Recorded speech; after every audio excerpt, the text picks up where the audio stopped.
Welcome to Threads of Enlightenment, a podcast devoted to helping you overcome challenges in your life that prevent you from becoming the best version of yourself. Each episode features interviews with people from all walks of life about their journey of self-development and the principles they utilize to overcome their fears to achieve their desired outcome. Ready to be enlightened? Here's your host, Ken Primus. Hey guys, welcome to another episode of Threads of Enlightenment. As usual, you know I like to take this precious time and welcome our guests because I know they're coming with a couple of things I deem very expensive, their time. Tom is showing up to spend some of this expensive stuff, man. We all have 24 hours. How you utilize your time, how you value time is going to tell me a lot about you. The other is the journey. The journey is a powerful creator. It created the individual that is before us. But in the creation of Tom, it deposited a couple of things inside of him that we want access to. That is wisdom, knowledge, insights, all of those things that are housed within his being that can cause you and I to grow to become better human spirits while we're here on this planet. Tom, thank you so much for coming to Threads of Enlightenment, man. Thank you, Ken. Thank you for having me. It's an honor. I usually ask this question on the onset. I always say, let's get straight to the nitty gritty, man.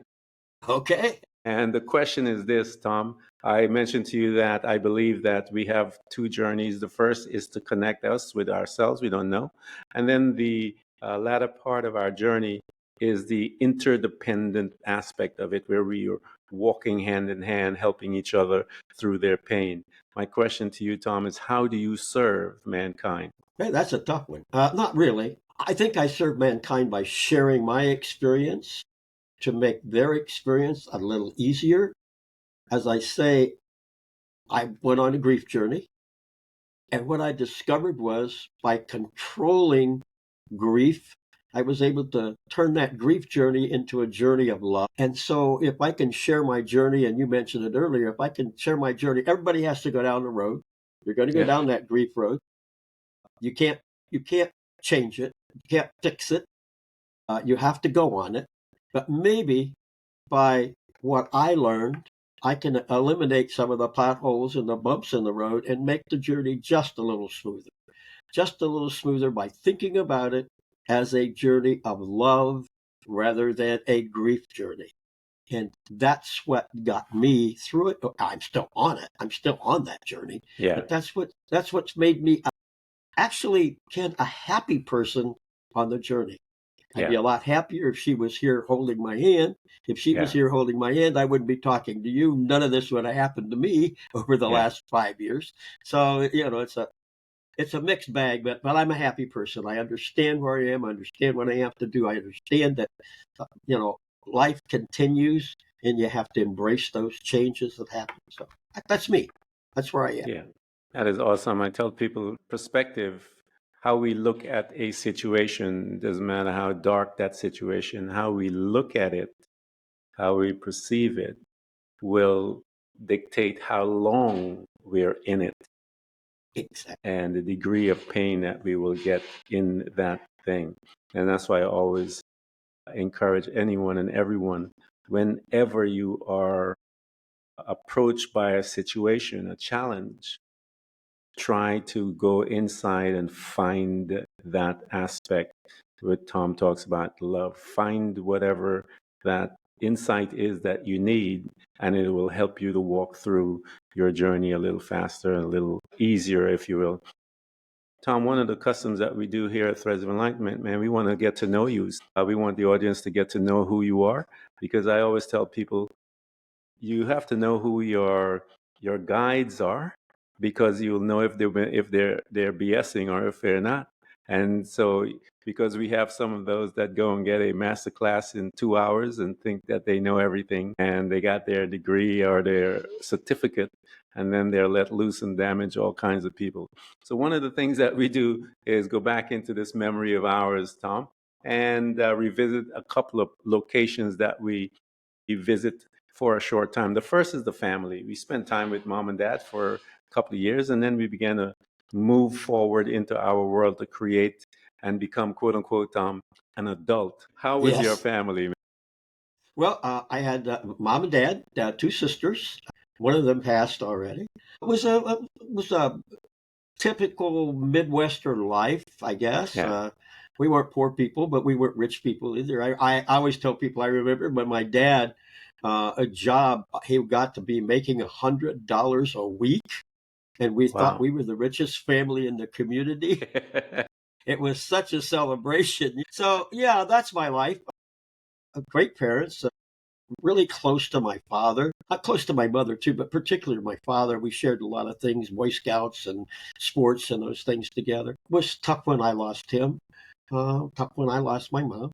Went to college. I ended up becoming ill and coming home and ending up getting a job and not going back to school, which I look back on now and wish I'd done. I did have almost 4 years of college. Ended up in advertising and marketing. I was studying theater and political science in college and ended up in advertising and marketing. Again, don't know how that happened. All those accidents in life happen to you, I guess.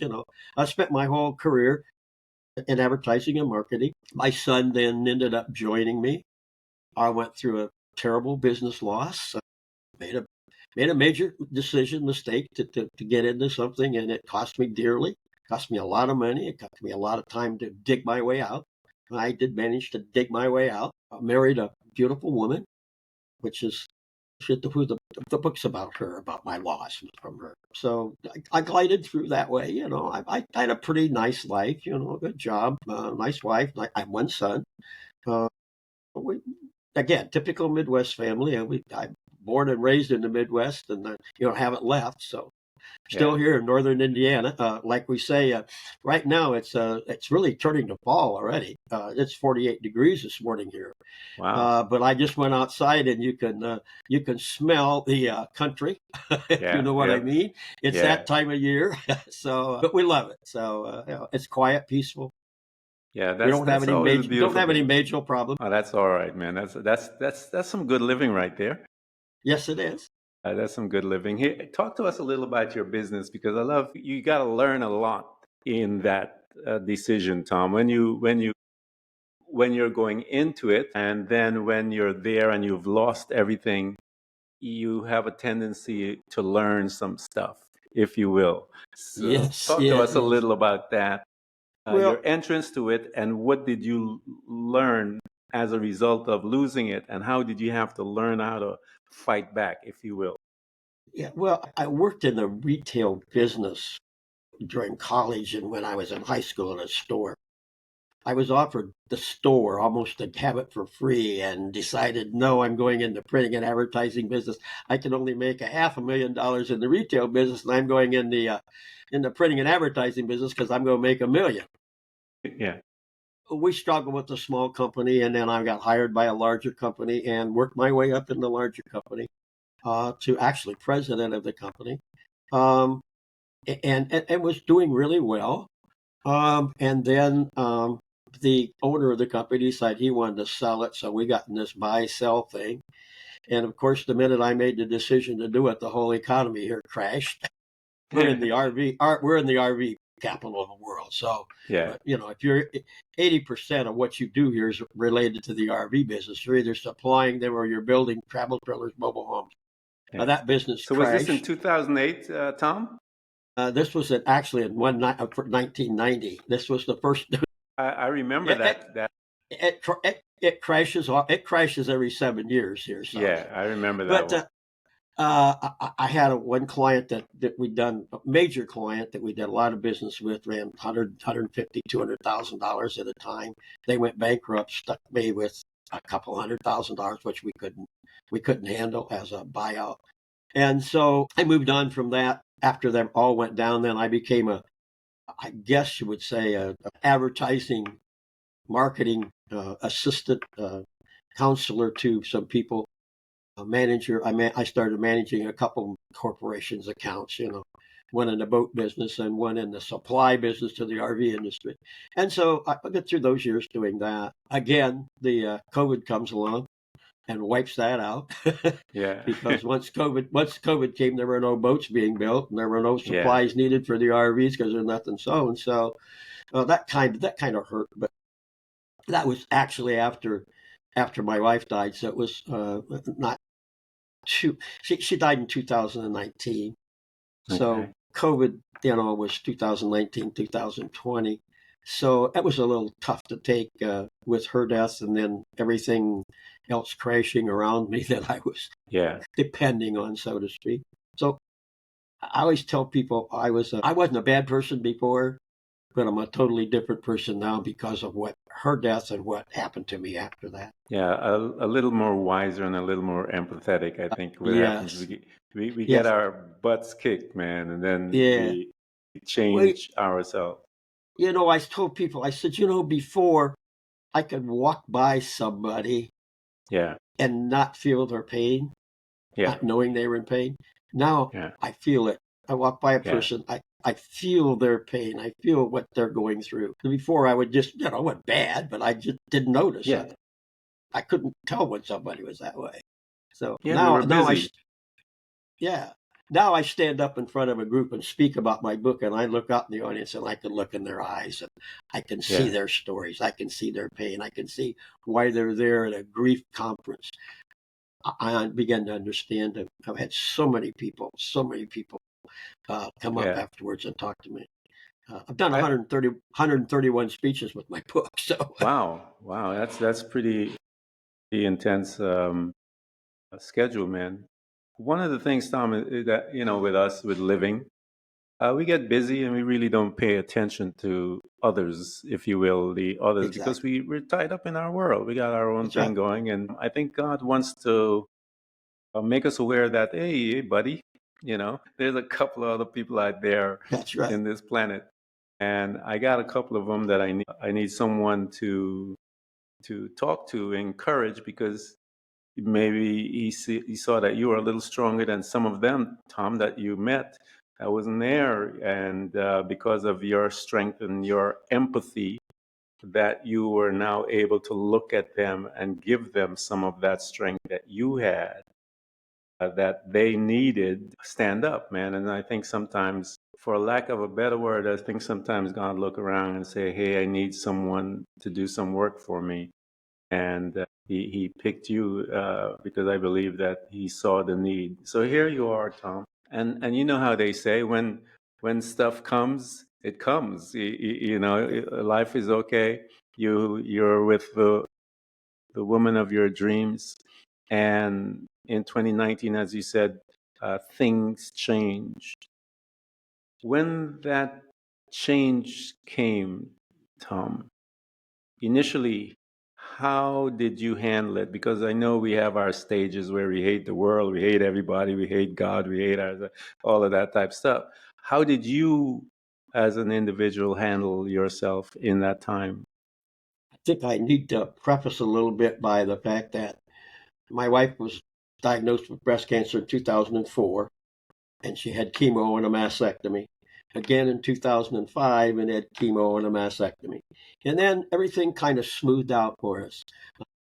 We're in our 70s, okay, and but we're Yeah, cruising along. We're going to dinners, we're going on vacations, we're spending time with our friends, spending time with our family. And then in 2017, the cancer comes back in the chest wall. And the doctor says, yeah, you probably have 6 or 8 months. Well, being the strong lady that she was, she lived for 2 years. So August 5th, just 5 years ago, just a week or so ago, 5 years ago, she passes. Now, I guess again, I need to explain that we had this chest tube we had to drain, and the cancer started to move, and it had gone to the brain, and she was getting radiation for that.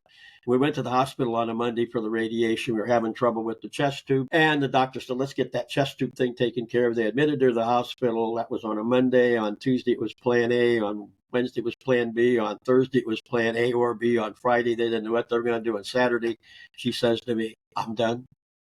yeah, I don't want any more chemo. I don't want any more shots. I don't want any more this. I don't want any more that. I just want peace. I want to go to hospice. So that following Monday, we went into hospice in the hospital. She chose to stay in the hospital rather than coming home because she didn't want me to have to do anything. yeah, Ken, she spent 3 weeks in hospice, nothing but pain pills and water. And I was there 24/7, basically. The kids would come and relieve me, and so I could go home, shower, check the mail and things. But I was there 24/7. Now, I always tell people, if you can imagine, I held her hand, I could feel her pain. But if you can imagine, you can't read, you can't watch TV, you can't do anything but sit there 16 hours a day thinking, just thinking. And when you do that 16 hours a day for 3 weeks, your life changes. Yeah. You question every belief that you ever had. You don't necessarily change them. You relive your whole life. You relive all the mistakes you made and all the good things you did and all the bad things you did. You go through all of that. You discover that you're selfish. I mean, everybody is to a certain degree, but you don't realize how selfish you really were until you sit there and really think about it. So now to your question, what happens is she dies on a Monday. I think I should tell you on Thursday before she died, my granddaughter's a singer. She graduated from college in theater arts and music. And my wife had said, I'll never get to hear her sing again. Well, my granddaughter came to the hospital that night on that Thursday and gave a concert for my grandma, for her. Grandma. I wasn't there. I was home showering, doing my thing. I got back at 8:00 that night. I think you'll appreciate it. Get back at 8:00 that night. And you got to remember, it's almost 3 weeks now. She's nothing but water and pain pills. And I'm in the room, and at hospital at 8:00, they turn the lights down, kind of soft lights. I'm holding her hand. She sits up in bed. She looks at me, very alert. She said, "We have to talk." If you knew my wife, when she said, "We have to talk," we are going to talk. She goes through and she explains to me a lot of things and how she wants it to be a closed casket. Now, people remember the way she was, not the way she looked then. And she didn't want all the videos and all the pictures and all that stuff at the funeral home. There was a green bag in the closet, and that's what I was supposed to take to the funeral home. In that green bag, we did a cooking episode on a local Fox network, and we written a couple cookbooks, and there were some articles in the cookbooks. That's what she wanted at the funeral home. But she's holding my hand, and she looks at me, and she says, "I love you. I'll see you in church." Closed her eyes, and that's the last thing she said to me.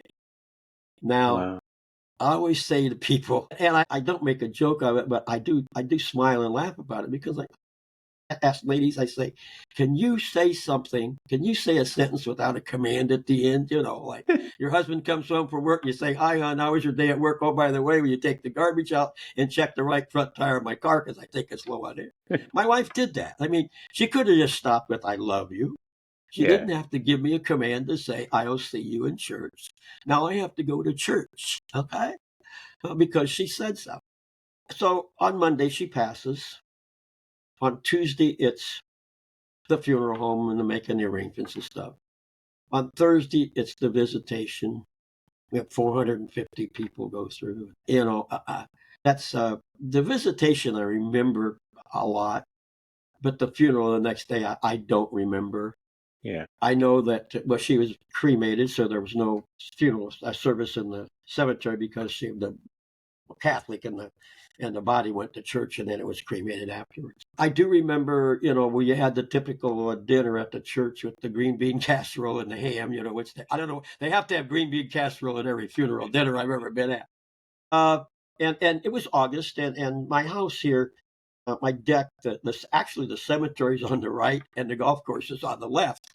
And I have a nice deck, and I know all my friends came, family. We're all sitting on the deck. I'm sure there's a few bottles of wine drank. All of a sudden, it's 9:00 and everyone's gone. I don't want to go back in this house. Yeah. She's not there. I want to go. I remember going and getting up the next morning, and that's when I tell everybody my black period started, my dark period. I didn't care about anything. Everything was black and white. I cared about nothing. I hid it from my friends. I went out and played golf with the guys, but I didn't enjoy it. I didn't want to be there. I didn't know where I wanted to be. I did that for about 4 months. It was I will never forget it. It was a November evening. If you can see my house, it's a whole open concept. The kitchen, a big countertop, bar stools, dining area one way, fireplace and stuff over here, TV over. I'm sitting at the counter having my dinner. It's cold. I remember sleet, snow, rain hitting the windows. Crummy night. Now, when I was in college, I was in theater arts. We took a movie school, and if I was going to write a movie script, this would be part of it. You picture this little old guy sitting at this counter with a bottle of wine glass, as dinner. Over here, you got the fireplace going. On the stereo, you got Frank Sinatra. You could take that camera and you could pan around. Yeah. Man, you could do a lot with that. And I remember getting up, and I think I was going to walk over to change the stereo, and I caught my foot on another one of the bar stools, and I fall onto the carpet in the living room, fortunately. And I remember laying there. My wife's favorite saying, what it is, put on your big boy pants and deal with it. And I'm laying there and I'm thinking, well, she'd really be proud of me. Really be proud of me. I thought, what am I going to do? And I don't think I cried in that period of time, maybe a few tears at the funeral or something. I sat down in a chair that night, Ken, and I cried.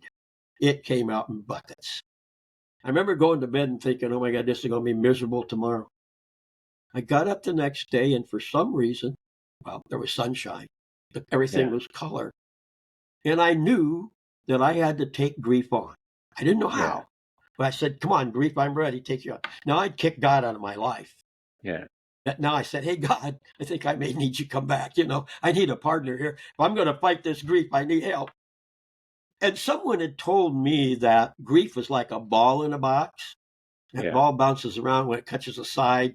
An emotion or a memory comes back. If it hits a corner, that's where you don't want it to do, because three things happen at once and it's confusing. And I'm thinking, no. Grief's more like a balloon in a box. Yeah. You got a balloon on a string and you want to move the balloon to the right, the balloon may go to the left. Yeah. So I'm thinking, now if I can take that balloon, and that's my grief, all my memories are in that balloon.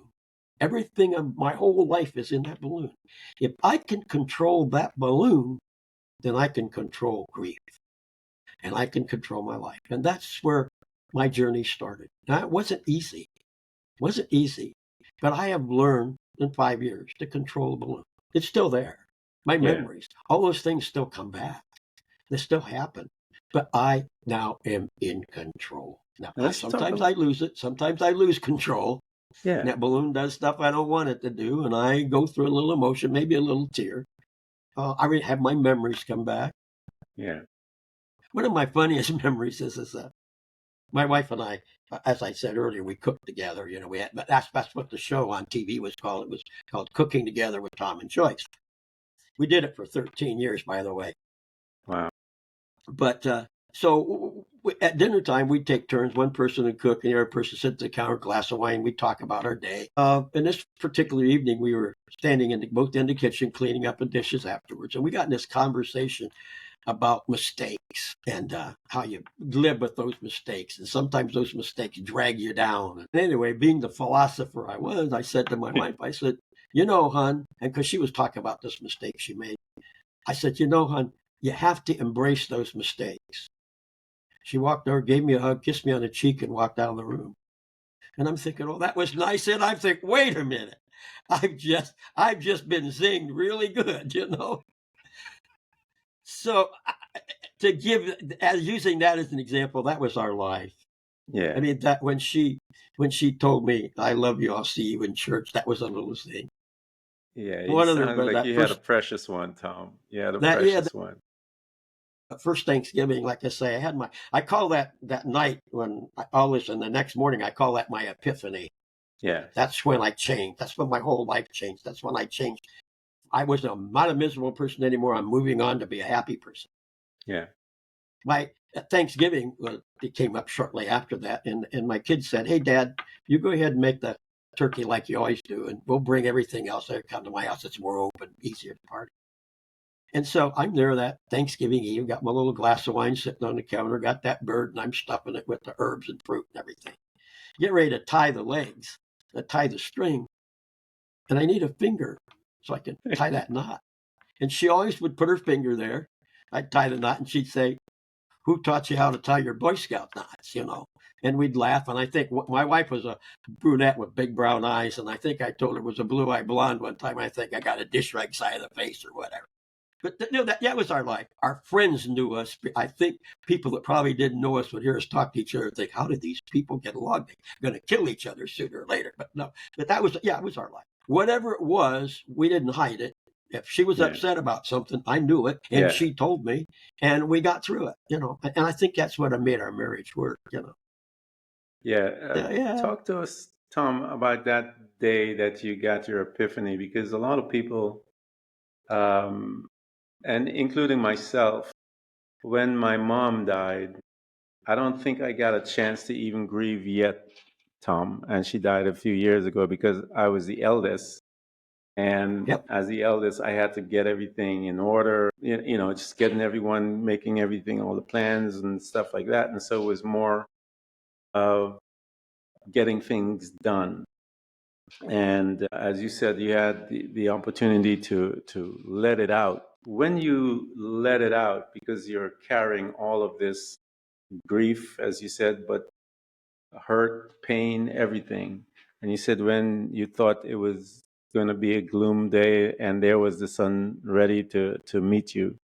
When you were able to express yourself, what did you think happened there? Because and I understand that type of crying, you know what I mean? Where it Yeah, comes from the deepest part the of your deepest. soul, man. And you didn't expect it. Yeah, you didn't. What did you think happened to you there? Because you said that was the epiphany, that was the beginning of you looking at it going, no, let's do this another way. Two things come to my mind, okay? Number one, I understand now what the griever needs. And I've heard your story 100 times, hundreds of times, where they're the eldest, they were responsible, they didn't have time to grieve, they had so many things to do. Yeah, That's a typical thing somebody will come up and tell me. I haven't, it's been 2 years and I don't think I've grieved yet because I've had to do this, had to do that. But I understand what the griever needs three things. Ken. They need to find the words, say the words, and know those words have been. My epiphany, I think, is at God's hand. I think it was Bishop Sheen said, and not exactly how he said it, but I think he said, in order to get in some people's hearts, God has to break it. Well, he broke mine in 1,000 pieces. That night, I think probably when I was laying there on the floor and thinking my wife said, put on your big boy pants and deal with it, I probably called God back then. I probably said, hey, I need your help, buddy. I can't do this. yeah, So I think that epiphany was part of his way of saying, okay, I broke your heart. Now I'm going to help you put it back together. We're going to put it back together piece by piece.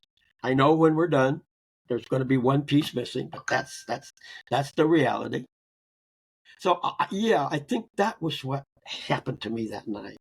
I think it yeah, was, I think it was his intervention because I think we need him to get through it. We have to have him with us when we're going that way. So, yeah, and to somebody like you, I always tell people too is that grief is different for everyone, but yeah, it's the same. But it's the same. yeah, It's different, but it's the same. You are going to probably experience some of the things but maybe not in the same sequence of things happen. I remember my anger. I don't think I remember really getting angry until I was back into after my epiphany and I was cruising along and all of a sudden one morning I got up and I was just so angry. I yeah, walked out and I kicked the chair and then the rest of the day I had to walk around and apologize. I cussed at God and Joyce and then the rest of the day I had to walk around and say, oh, I'm sorry guys. I didn't, but my yeah, leg hurt for about a week from kicking the chair. And that was my short spurt of anger. It was one day, but yeah, it was 3 months, 5 months after she died. yeah, Like I say, and other memories and things. The other thing I've kind of learned is regrets. Okay, and we all have them with someone, but you got to get rid of them because you cannot do anything about them. yeah, Like I told you, I live on the golf course in the cemetery here. It would have been October of 2018. We knew Joyce had a limited time. I'm sitting in my little TV room watching the Chicago Bears play football on a Sunday afternoon. It's beautiful. Sun shining. The cemetery's all trees with all beautiful leaves and everything. Probably temperature in the 60s. She walks in the room and says, let's go for a walk. She liked to walk in the cemetery. So did I. I said, nah, you go ahead. I'm going to watch the Bears play football. Well, they're going to lose anyhow, so I don't know why. But a year later in October, I'm sitting in that same room, and she's not there to take that walk. Yeah. And I'm going, I wish I'd have taken that walk. That's one of my regrets. I got rid of that, though. I mean, I'm telling you, but it's gone. I had to get rid of it. If I harbored on that the rest of my life, I can't change it. I can't go back and do it. I'm not going to help even thinking about it. And so that's the other thing I tell people. I facilitate grief groups at retirement communities. And one of the exercises we do is I say, okay, we're going to talk about regrets today. One time, tell us, I take a rock. Okay, I gave everybody a rock. I say, take hold of that rock. We're going to talk about your regret. When you're done, that regret's in that rock. It's over with. It's done. You can't even get it. Never again. Put your initials on that rock. Give it to me. When I go home, I throw it in the river, and those regrets are gone. That kind of, everybody tells me it's helped them. Yeah. So, yeah, the whole journey has been unbelievable for me. Yeah. But I look back now, and yeah, I think to your question, there was a lot going on that night. A lot happened from the time I drank all the wine and tripped and fell on the floor and got up the next morning. I don't know what happened during that night. I don't remember dreams or anything, but something happened. Somebody came. Yeah, it could have been her. I don't know. Yeah. She was a strong person. So, and I needed, you said something about me being strong. My strength came from her. I wasn't that strong. I was ready to give up a lot of times, and she wouldn't let me give up. Yeah. So here you are, Tom. You had that awakening, and you got up. And everyone, I always try to tell people, when your journey is never a linear thing. Tom fell. He woke up the next morning. All is good. He walked all the way down. He wrote the book. There is ups and downs. There are days that you are not able to cope. You cry, but you do not stay there. You get up and you move, and that's good for a while, and then come crying. And that's okay. I try to explain to people, don't become hard down on yourself because of those days.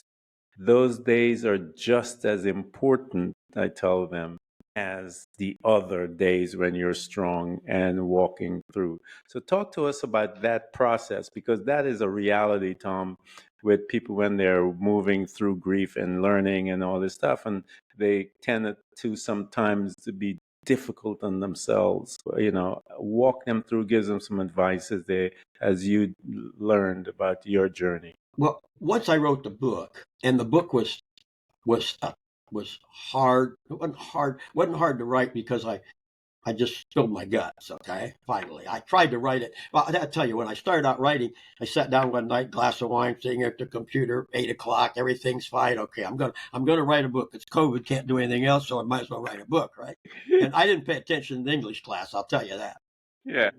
So I write a sentence and a paragraph, and then I try to correct the punctuation and make sure the spelling's right, make sure, and then I go to the thesaurus. I thought if you're an author, you had to put big words in it. So I put big words in it, and get up the next morning and read it and go, who wrote this and what does that mean? I seriously, I did that about 2 or 3 times.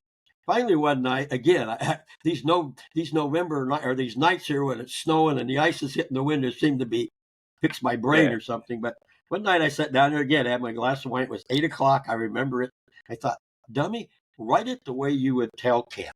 Write it the way you would tell somebody your story. So I started in. All of a sudden, it's 3 o'clock in the morning. I had paid. Don't worry about punctuation. Don't worry about spelling. Don't worry about paragraphs. Just by 3 o'clock in the morning, I had page after page after page. So taking that, which I'd done, and some journal notes that I'd done, I created the book. Now, writing the story and editing and going through was tough because the memories come back, okay? You bring the memories up because you want to put the memories in the book. I'm sure when I talked about the memory here of her kissing me on the cheek and giving me a hug walking out of the room, I probably sat here and laughed, and I probably cried because she wasn't here to zing me again. But I got through it. Now I'm thinking, okay, I wrote the book. I'm going to print a couple hundred copies, and I'll give some away and sell some to pay for it, and it'll go away. Well, somebody invited me to speak, and I did. And 131 later, I sit here talking to you. So I kind of caught lightning in a bottle. When I go and give one of my presentations, things all come back. I relive things, okay? If I didn't give those presentations, it might be easier on me, okay? But I want to give the presentations because I want to help. I want people to understand. I want people to be able to say, oh, if I can do that balloon that Tom Rose did, maybe I can get through this. So I go through those things. Actually, fortunately, my son drives me most of the time when I go someplace. When I get out in the car afterwards, I have to decompress. I have to sit in it. And fortunately, the ride home does that. Usually, sometimes it's 2-3 hours, sometimes it's 30 minutes. But that helps. But I go through those. I put myself through those things. Okay, but I can handle them now. I've got the strength to handle them. I understand how to handle them. I understand they're going to happen. Okay. I understand that I may leave you here, and I may go get in my car, and I've got to drive someplace, and I may think about some of the things that we talked about. They'll come back up. That wouldn't if I hadn't talked to you this morning. If I had just gotten up and got this, got that, said I got to go to the grocery store and I got to go here. So yeah, those things do come back, and a little tear comes every once in a while, but it's all right. It's all right. I kind of bring them up to myself sometimes. I know I sit and read a lot, listen to music, and sometimes some of the music I know was her favorite. And, hey, I like to play it, and that brings back maybe a little tear. I'll sit there, but I also have a smile on my face when the tears come down. I have a smile too. So I tell people that they're going to go on the journey. Nobody can change it for them. So realize that they're going on the journey and learn to handle it, learn to control it. That's all. You drive a car down the road, you control it, you steer it. Do that same thing on your grief journey, or as I want to call it, your love journey. I really think that I can make myself have nice dreams, good dreams, because I can think about something before I go to sleep. If I think about her hugging me and kissing me and doing that, then I can go to sleep, and all these other little zingers over the 58 years we were married come back, and we can laugh and smile, and I can get up in the morning and say, oh, that was a pleasant night. I relived all those little zingers, So that's what I tell people to do. How did you manage some of those thoughts, Tom? Because as they say, thoughts are fluid in the sense that, and here's you've been with this precious woman for so long, and those thoughts will be coming all kinds. Talk to someone, give them some advice as to how to manage it, because how do they process so that they don't lose their mind, if you will. Gee, you make it tough, don't you? You ask the tough questions. I was thinking, wait, with the easy question, you make it tough. Again, like I say, it's a matter of control. Yeah. That's what I think. If I can, everybody says, well, what's the thing with the balloon and stuff? I said, folks, think about it. The balloon is your brain. Tough. The balloon is your brain. Yeah. When I said all the memories, everything, by learning to control the balloon, I'm saying learn to control your brain. Learn to control about those thoughts. And accept them when they happen. That's the other thing. Yeah. If that memory comes and you try to fight it, and you try to get rid, it's like I always used to say, if I think about a stupid snake before I go to bed, then I'll dream about snakes. Yeah. Don't fight that. Let that snake go. Maybe he'll slither away, and maybe you. But if you keep fighting it and keeping it there, when you're going to go on, and that's going to bother you. So let it happen. Go ahead and cry. Go ahead and laugh. Go ahead and be sad, because those are all human emotions, and they're going to happen. So don't fight it, but learn to control it. That's the easiest thing I can. That's what I've learned to do. I've learned to control it. That's all. That's simple. Yeah, and all of you that are listening to us have our conversation with Tom and I, you're going to go through grief at some point. Grief comes in many different ways. It comes from broken relationship as well. That's grief. And then you have grief where you lost a loved one. But in either case, you're going to go through some tough times in the sense where you still have to learn how to control that thought of yours, those thoughts, because if you don't control those thoughts, you're going to have a tough time moving through your. You said something that happened that I tell you a story here. I gave a presentation at a group called Light, Living in Transition Every Day. Anyway, and they do a Yeah. grief. They have a grief class, and the guy asked me, he said, "May I use your book for my grief encounter?" I said, "Oh, sure." So I said, I saw him one time. I said, "How's it going?" He said, "Well, you should come down. We do it on Tuesday night." I said, "I don't want to be a part of it." He said, "No, just come down and listen." So I went. I sat in the back of the room. And he was using my book. I have a chapter on feelings. And he said, Yeah. "Okay, people, tonight we're going to talk about feelings. I want everybody to write down how you feel today. 3 minutes, we're all going to write." They did a journaling thing. So he wrote, he got done, and he said, "Okay." He said, "I'm going to read mine." He read his. He said, "Now you don't have to, but anybody like to read theirs." Well, it's a table of like 12 people. So I'm saying up front here on the left, they've got a gentleman lost his wife, and going around the table, people lost children, people just gotten out of jail, people on a drug rehab program. Clear across the table at the other corner were two ladies, divorced ladies. The guy got up and read his about losing his wife. They went around the table. The lady got up, who was divorced, and read hers. They said the same thing, which I'm sitting going, this is amazing. She's divorced and he lost his wife. He lost a life partner. She lost a life. Yeah. And they wrote, and you'd have thought they cheated if they sat next to each other. They were so similar in what they said. So what you said is right. There's grief comes in. I mean, grief can come from retirement.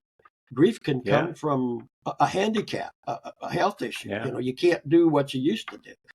So, you know, that's where the thing, why we did a presentation in the theater here.